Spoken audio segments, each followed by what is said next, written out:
ಹೊನ್ನಾವರ ಮತ್ತು ಕುಮಟಾ ಭಾಗದಲ್ಲಿ 2 ದಿನಗಳ ಜಿಲ್ಲಾ ಪ್ರವಾಸದ ಮತ್ತು ಹೊನ್ನಾವರ ಉತ್ಸವಕ್ಕೆ ಆಗಮಿಸಿದ ರಾಜ್ಯ ಲೋಕೋಪಯೋಗಿ ಸಚಿವ ಸತೀಶ್ ಜಾರಕಿಹೊಳಿ ಹೆಲಿಕಾಪ್ಟರ್ ಮೂಲಕ ರಾಮತೀರ್ಥ ಸಮೀಪದ ಹ್ಯಾಲಿಪ್ಯಾಡ್ಗೆ ಬಂದಿಳಿದರು.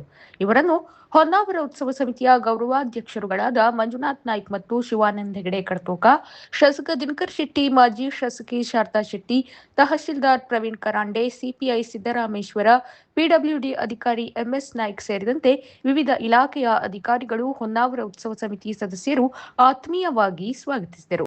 ನಂತರ ಸಚಿವರು ಹೊನ್ನಾವರದ ಅರೆಅಂಗಡಿಯ ಶ್ರೀಧರ್ ಶೆಟ್ಟಿಯವರ ಮನೆಗೆ ತೆರಳಿದರು. ಶ್ರೀಧರ್ ಶೆಟ್ಟಿ ಮನೆಯವರು ಸತೀಶ್ ಜಾರಕಿಹೊಳಿ ಅವರನ್ನು ಸನ್ಮಾನಿಸಿ ಗೌರವಿಸಲಾಯಿತು. ಈರುಳ್ಳಿ ಬಜೆ, ಬಾಳೆಕಾಯಿ ಬಜೆ, ಹೋಳಿಗೆ, ಕ್ಯಾರೆಟ್ ಹಲ್ವಾ ಸವಿದರು. ನಂತರ ಮಾಧ್ಯಮದವರೊಂದಿಗೆ ಮಾತನಾಡಿ, ರಾಜ್ಯದಲ್ಲಿ ಮುಖ್ಯಮಂತ್ರಿ ಬದಲಾವಣೆ ವಿಷಯ ಸದ್ಯ ಚರ್ಚೆಯಿಲ್ಲ. ಇದು ಪಕ್ಷದ ಹೈಕಮಾಂಡ್ ಮಟ್ಟದಲ್ಲಿ ತೀರ್ಮಾನವಾಗಲಿದೆ. ಕಳೆದ 6 ತಿಂಗಳಿನಿಂದ ರಾಜ್ಯದಲ್ಲಿ ನಡೆಯುತ್ತಿರುವ ಬೆಳವಣಿಗೆಯನ್ನು ಹೈಕಮಾಂಡ್ ಗಮನಿಸುತ್ತಿದೆ ಎನ್ನುವ ಮೂಲಕ ಸಿಎಂ ಸಿದ್ದರಾಮಯ್ಯನವರೇ ಮುಂದುವರೆಯುವ ಪರೋಕ್ಷ ಸೂಚನೆ ನೀಡಿದರು.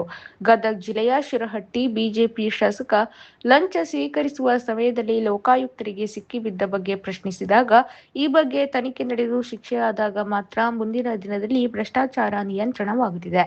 ಈ ಬಗ್ಗೆ ಲೋಕಾಯುಕ್ತ ಇಲಾಖೆ ತನಿಖೆ ನಡೆಸಿ ತಪ್ಪಿತಸ್ಥರಿಗೆ ಶಿಕ್ಷೆ ನೀಡುವ ವಿಶ್ವಾಸವಿದೆ ಎಂದರು. ಕಳೆದ 20 ವರ್ಷದಿಂದ ನನ್ನ ಕ್ಷೇತ್ರದಲ್ಲಿ ಉತ್ಸವ ಮಾಡುತ್ತಿದ್ದು, ಅದರಂತೆ ಹೊನ್ನಾವರ ಉತ್ಸವ ನೋಡಲು ಇಂದು ಆಗಮಿಸಿದ್ದೇನೆ. ಈ ದಿನದ ಸಮಾರೋಪ ಸಮಾರಂಭದಲ್ಲಿ ಭಾಗವಹಿಸಿ ಇಲ್ಲಿಯ ಸಾಂಸ್ಕೃತಿಕ ಕಾರ್ಯಕ್ರಮ ಮತ್ತು ಮಳಿಗೆಯನ್ನು ವೀಕ್ಷಿಸುತ್ತೇನೆ. ಸೋಮವಾರ ಕುಮಟಾ ಹೊನ್ನಾವರ ಕ್ಷೇತ್ರದ ವಿವಿಧ ಅಭಿವೃದ್ಧಿ ಕಾರ್ಯಗಳಿಗೆ ಚಾಲನೆ ನೀಡಲಿದ್ದೇನೆ. ಈಗಾಗಲೇ 2 ಸೇತುವೆ ಮಂಜೂರಾಗಿದ್ದು, ಇದರ ಶಂಕುಸ್ಥಾಪನೆ ನಡೆಸಲಾಗುವುದು. ಕರ್ಕಿ ಪಾವಿನಕುರುವ ಗ್ರಾಮದ ತೂಗು ಸೇತುವೆ ವೀಕ್ಷಿಸಿ ಅಧಿಕಾರಿಗಳೊಂದಿಗೆ ಚರ್ಚೆ, ಸಮಸ್ಯೆ ಬಗೆಹರಿಸುವ ವಿಶ್ವಾಸ ವ್ಯಕ್ತಪಡಿಸಿದರು. ಹೊನ್ನಾವರ ಮೆಣಸಿ ರಾಜ್ಯ ಹೆದ್ದಾರಿ ಬಗ್ಗೆ ಸ್ಥಳೀಯರಿಂದ ಮನವಿ ಸ್ವೀಕರಿಸಿ ಅರಣ್ಯ ಇಲಾಖೆಯಿಂದ ಅನುಮೋದನೆ ಪಡೆದು ಕಾಮಗಾರಿ ಆರಂಭಿಸುವ ಮೂಲಕ ದಶಕಗಳ ಬೇಡಿಕೆಯನ್ನು ಈಡೇರಿಸುವುದಾಗಿ ಸಚಿವರು ಭರವಸೆ ನೀಡಿದರು.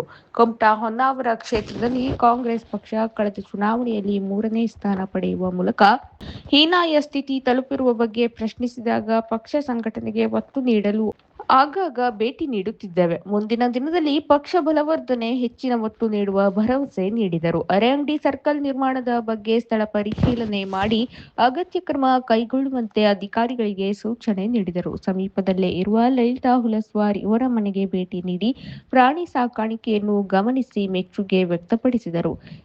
ಕಳೆದ 6 ತಿಂಗಳಿಂದ ರಾಜ್ಯದಲ್ಲಿ ಎಲ್ಲ ಇಡೀ ರಾಜ್ಯಕ್ಕೆ ಬರ್ತಿದೆ. ಸೊ ಇತ್ಯಾದಿ ಈವರೆಗೆ ಆಗಬೇಕಾಗಿತ್ತು. ಆಗಿಲ್ಲ, ಅದು ಮಾಡಲಿಕ್ಕೆ ರಿಕ್ವೆಸ್ಟ್ ಮಾಡಬೇಕು ಇಮಿಡಿಯೇಟ್ಲಿ. ಸೊ ಮಾಡ್ತಿದ್ರೆ ಕಾಯೋಣ, ಆದಷ್ಟು ಬೇಗ ಅಂತ ಹೇಳಿದಾರೆ, ವೇಟ್ ಮಾಡೋಣ. ಬಿಜೆಪಿ ಶಾಸಕರು ನಿನ್ನೆ ಲಂಚ ತಗೊಳ್ಳುವಾಗ ಲೋಕಾಯುಕ್ತ ಬಲೆ ಅದ್ರ ಬಗ್ಗೆ ನಿಮ್ಮ ರಿಯಾಕ್ಷನ್ ಇನ್ನೇನು ಲೋಕಾಯುಕ್ತ ತನಿಖೆ ಮಾಡಬೇಕು, ಶಿಕ್ಷೆ ಆಗಬೇಕು ಅಂದಾಗ ಅದಕ್ಕೆ ಪರಿಹಾರ. ಅವರು ಜನಪ್ರತಿನಿಧಿ ಒಬ್ಬರು ಲಂಚ ತಗೊಳ್ಳೋದು ಲೋಕಾಯುಕ್ತ ಅದು ಲೋಕಾಯುಕ್ತ ಸೀರಿಯಸ್ ಆಗಿ ಕೇಸು ಇನ್ವೆಸ್ಟಿಗೇಷನ್ ಆಗಬೇಕು. ಆ ರೀತಿ ಆದಾಗ ಕಡಿವಾಣ ಹಾಕಲಿಕ್ಕೆ ಅನುಕೂಲ ಆಗುತ್ತೆ. ಸರ್, ಜಿಲ್ಲೆ ಮುಂಕಾಳು ಇದ್ರವರು ವಿದೇಶ ಪ್ರವಾಸ ಶಾಸಕರು ಇದ್ದಾರೆ, ಅವರಿಗೆ ಜನ ಬೆಂಬಲ ಇಲ್ಲ ಅಥವಾ ಮತ್ತು ಜನರ ಬಗ್ಗೆ ಕಾಳಜಿ ಇಲ್ಲ ಹೇಳುವಂಥ ಆರೋಪವನ್ನು ಮಾಡಿದ್ದಾರೆ. ಗೊತ್ತಿಲ್ಲ, ಅದು ಅವರ ವೈಯಕ್ತಿಕ ಅಭಿಪ್ರಾಯ. ಸೊ ನಾವು ನಿಮ್ಮ ಹೊನ್ನಾವರ ಉತ್ಸವಕ್ಕೆ ಭಾಗವಹಿಸ್ಲಿಕ್ಕೆ ಬಂದಿದ್ವಿ. ನೋಡೋಣ ಯಾವ ರೀತಿ ಮಾಡ್ತಾರೆ, ಏನು ಹೊಸದರಲ್ಲಿ. ಯಾಕೆ ನಾನು ಕೂಡ ಕಳೆದ 20 ವರ್ಷದಿಂದ ನಾವೊಂದು ಉತ್ಸವ ಮಾಡ್ತೀವಿ ಊರಲ್ಲಿ. ಸೊ ಇನ್ನೂ ಆಗಿದೆಯಾ, ಹಿಂಗಿದೆ, ಏನು ಹೊಸದಿದೆ ನೋಡಲಿಕ್ಕೆ ಬಂದಿದ್ದೀವಿ. ಇದರ ಜೊತೆಗೆ ನಾಳೆ ಸುಮಾರು ನಮ್ಮ ಬ್ರಿಡ್ಜ್ಗಳನ್ನು ನೋಡ್ತಾ ಇದ್ದೀವಿ.